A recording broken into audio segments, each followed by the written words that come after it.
नमस्कार प्यारे प्यारे बच्चों, कैसे हैं आप लोग। स्वागत है आपका हिंदी की सर की कक्षा में। आज हम चर्चा करने जा रहे हैं आपकी हिंदी की कार्यपत्रिका क्रमांक 2 के बारे में। चलिए आगे बढ़ते हैं। आपकी कार्यपत्रिका क्रमांक 2 हिंदी, दिनांक 17/9/2020।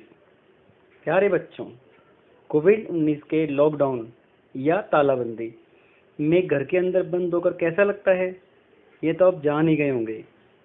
तो सोचिए पिंजरे में कैद पक्षी को कैसा लगता होगा। आइए इसी बारे में जानते हुए कविता हम पंछी उन्मुक्त गगन के इसका दूसरा भाग पढ़ते हैं। पिछला भाग हम कार्यपत्रिका क्रमांक 1 में पढ़ चुके हैं, आपको अवश्य याद होगा। यह कविता शिव मंगल सिंह सुमन द्वारा रचित है। आइए इस कविता का वाचन करते हैं। उम्मीद है आप मेरे साथ इसे दोहराएंगे। स्वर्ण श्रृंखला के बंधन में अपनी गति उड़ान सब भूले, बस सपनों में देख रहे हैं तरु की फुनगी पर के झूले। ऐसे थे अरमान की उड़ते नीले नभ की सीमा पाने, लाल किरण सी चोंच खोल चुगते तारक अनार के दाने। आइए इस कविता का भावार्थ देखते हैं। कवि कहते हैं कि पक्षी सोने की जंजीरों के बंधन में पड़कर अपनी चाल और उड़ने का ढंग सब भूल जाते हैं और फिर पिंजरे में पड़े पड़े बेचारे पेड़ों की ऊंची शाखाओं पर झूला झूलने का केवल सपना ही देखते रहते हैं। जबकि पक्षियों की इच्छा या अरमान ये तो खुले आकाश में उड़ने के हैं।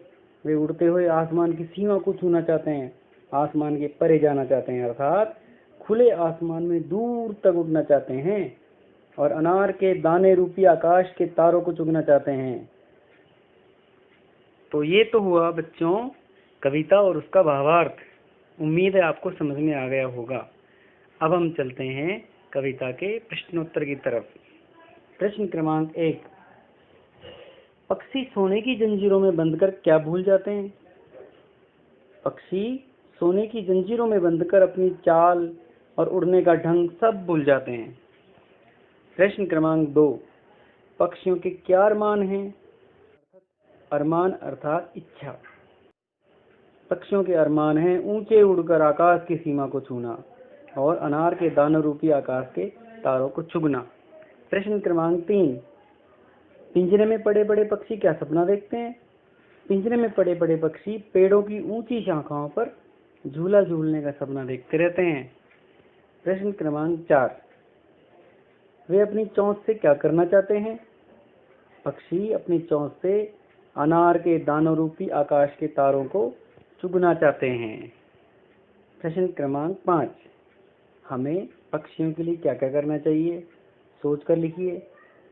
ये प्रश्न आप सोच सकते हैं, आपके मन में काफ़ी विचार आ रहे होंगे, आप उन्हें लिखिए।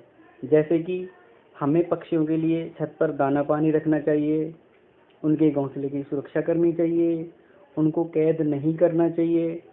इस प्रकार हम पक्षियों के बारे में लिख सकते हैं। इस प्रकार बच्चों हमने आपकी कार्यपत्रिका क्रमांक 2 पर चर्चा की। अगर आपको अभी भी कोई समस्या रह गई है तो आप नीचे दिए गए कमेंट बॉक्स में अपना प्रश्न लिखिए, मैं जल्दी से जल्दी उसका जवाब देने का प्रयास करूंगा। चलिए मिलते हैं अगली कार्यपत्रिका में, तब तक के लिए नमस्कार, धन्यवाद।